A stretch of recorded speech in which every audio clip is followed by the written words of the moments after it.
Humayun's tomb is a cultural UNESCO World Heritage Site in India. It is located in Nizamuddin East in Delhi and was inscribed in 1993. The Mughal emperors, Mughal, from the early 16th century to the mid-19th century, built and ruled the Mughal Empire on the Indian subcontinent. The Mughals were a branch of the Timurid dynasty of Turco-Mongol origin from Central Asia. The Mughal Empire, also referred to as Babur dynasty, was founded by Azharuddin Muhammad Babur in the year 1526. Nasiruddin Muhammad, better known by his regnal name Humayun, was the second emperor of the Mughal Empire. In December 1530, Humayun succeeded his father, Babur, to the throne of Delhi as ruler of the Mughal territories. Humayun's tomb is the tomb of the Mughal Emperor Humayun in Delhi, India. It was commissioned by Humayun's first wife and chief consort, Empress Bega Begum, also known as Haji Begum, in 1569–70.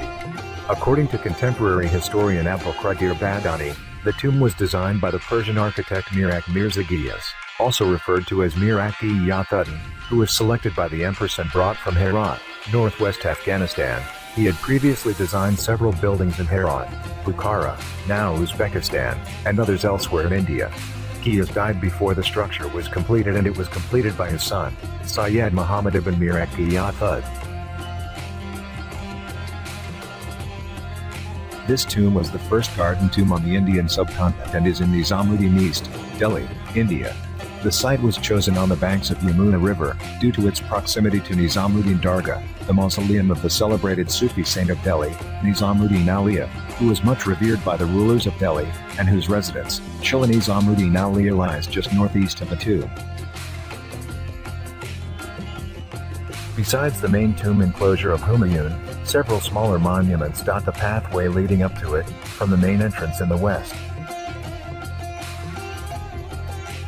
The complex encompasses the main tomb of the Emperor Humayun, which houses the graves of Empress Bega Begum, Hamida Begum, and Dara Shikoh, great-great-grandson of Humayun and son of the later Emperor Shah Jahan, as well as numerous other subsequent Mughals, including Emperor Jahandar Shah, Farrukh Sire, Rafi al-Dawlat, Muhammad Kambaksh and Alamgir II. It represented a leap in Mughal architecture, and together with its accomplished Charbagh garden, typical of Persian gardens, but never seen before in India, it set a precedent for subsequent Mughal architecture. After Humayun's death on January 27, 1556, his body was first buried in his palace in Purana Quila at Delhi. Thereafter it was taken to Sirhind, in Punjab by Kanyar Beg, and, in 1558, it was seen by Humayun's son, the then Mughal Emperor, Akbar. The construction began in 1565 and was completed in 1572. It cost 1.5 million rupees, paid entirely by the Empress. Bega Begum, who had been so grieved over her husband's death that she had thenceforth dedicated her life to a sole purpose, the construction of a memorial to him, and would be the most magnificent mausoleum in the empire, at a site near the Yamuna River in Delhi. According to Ain-i-Akbari, a 16th century detailed document written during the reign of Akbar, Bega Begum supervised the construction of the tomb after returning from Mecca and undertaking the Hajj pilgrimage. Akbar subsequently visited the tomb in 1571, when it was about to be completed.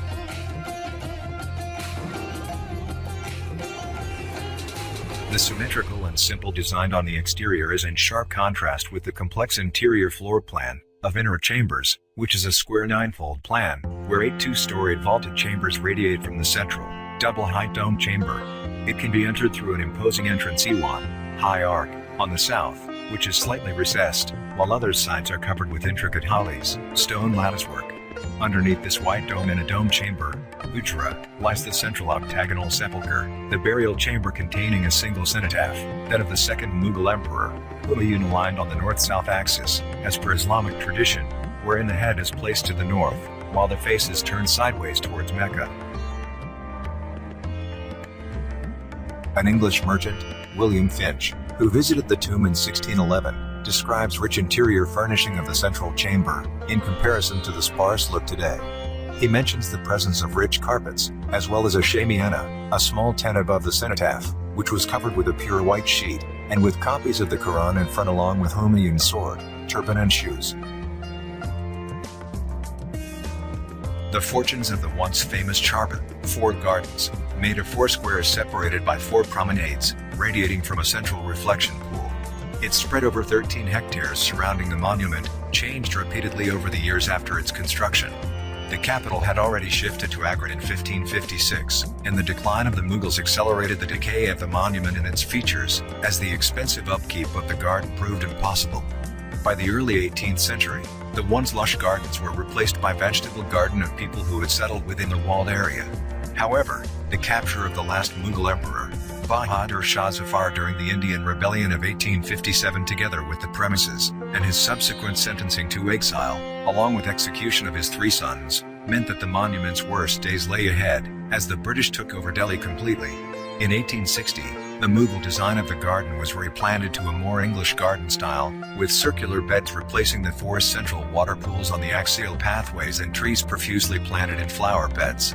This fault was corrected in early 20th century, when on Viceroy Lord Curzon's orders the original gardens were restored in a major restoration project between 1903 to 1909, which also included lining the plaster channels with sandstone. A 1915 planting scheme added emphasis to the central and diagonal axis by lining it with trees, though some trees were also planted on the platform originally reserved D for tents.